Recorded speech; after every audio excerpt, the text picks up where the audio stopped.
Polychlorinated biphenyls, senyawa yang dulunya bermanfaat namun membawa petaka. Semenjak tahun 1997, PCBs yang diketahui merupakan senyawa berbahaya mulai dilarang dipergunakan karena permasalahan yang ditimbulkan akibat penggunaan dan pembuangan limbah PCBs yang tidak sesuai. Banyak kasus terjadi di beberapa negara di dunia akibat kontaminasi PCBs, dan dampak yang ditimbulkan menjadi sorotan nasional terhadap risiko limbah berbahaya dan kekurangan regulasi lingkungan pada masa itu. Berikut beberapa kasus yang pernah terjadi akibat kontaminasi PCBs. 1. Kaneme Yusho.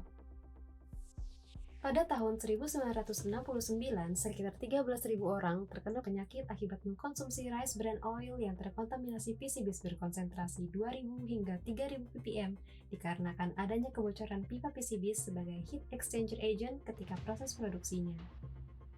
Akibatnya, masyarakat yang mengkonsumsi minyak tersebut terkontaminasi dan terkena penyakit kulit berupa pigmentasi kulit, kelainan pada bayi yang baru lahir, gangguan hati dan ginjal. Ada 500 orang meninggal akibat mengkonsumsi rice bran oil yang terkontaminasi PCBs. 2.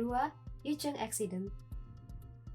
Satu dekade dari kejadian Kaneme Yusho, di tahun 1979 sekitar 2.000 masyarakat Taiwan terkena penyakit kulit akibat mengkonsumsi rice oil yang terkontaminasi PCBs. Akibatnya, banyak orang terkena penyakit pigmentasi kulit dan masalah kesehatan lainnya. 3. New York.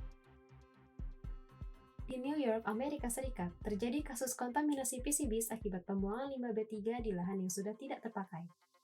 Di antara tahun 1942 hingga 1953, perusahaan elektrokimia Hooker menggunakan Love Canal yang ditinggalkan untuk membuang lebih dari 21.000 ton bahan kimia berbahaya. Drum tersebut bocor dan mencemari tanah dan air tanah sekitar. Drum-drum tersebut dikuburkan di tempat pembuangan sampah darurat seluas 16 hektar yang ditutup dengan tanah pada tahun 1953 dan disewakan kepada Dewan Pendidikan Air Terjun Niagara. Setelah itu, sebuah sekolah dasar dan banyak rumah dibangun di dekat tempat pembuangan sampah yang tertutup. Dampaknya muncul ketika warga setempat melaporkan masalah kesehatan dan lingkungan serius, termasuk kasus kanker, kelainan lahir, dan gangguan kesehatan lainnya. Kondisi tersebut memaksa penduduk untuk diungsikan, dan tragedi ini menyoroti bahaya limbah berbahaya serta kurangnya pengawasan dan regulasi terkait pembuangan limbah pada masa itu. 4. Hudson River, Amerika Serikat. Tragedi Hudson River melibatkan kontaminasi polychlorinated biphenyls oleh General Electric di Amerika Serikat.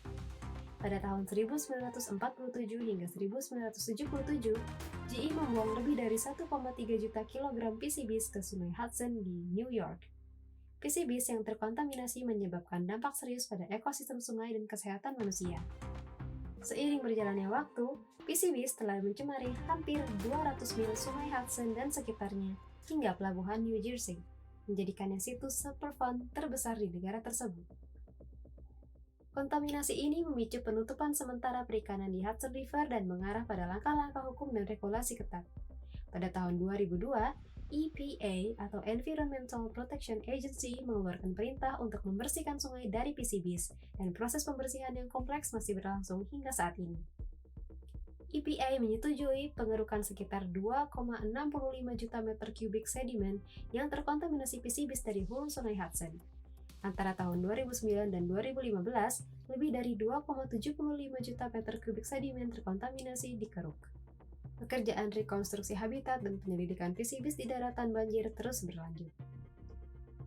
Polusi PCBs beracun di Sungai Hudson tetap ada, meskipun ada pembersihan sedimen di beberapa area yang sangat terkontaminasi.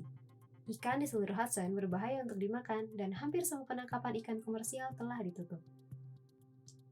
Di Indonesia, PCB sudah mencemari sedimen dan air di sejumlah sungai.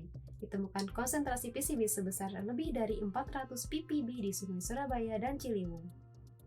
Kontaminasi PCBs ini menyebabkan biota air seperti ikan dan kerang menjadi tercemar PCBs dan menimbulkan fenomena ikan banci. Populasi ikan tawas jantan banci ditemukan di Kalibrantas, Surabaya. Biota air yang tercemar sangat berbahaya jika dikonsumsi oleh manusia dan akan terus terakumulasi sampai ke keturunan selanjutnya. Maka dari itu, Indonesia harus mulai peduli dengan adanya PCBs, sehingga dapat mencegah terulangnya kembali kasus-kasus yang pernah terjadi sebelumnya. Salah satu cara untuk mencegah tersebarnya kontaminasi PCBs adalah dengan mengidentifikasi sumber PCBs dan apa saja yang dapat menyebabkan tersebarnya kontaminasi PCBs, sehingga bahaya yang pernah terjadi tidak terulang kembali.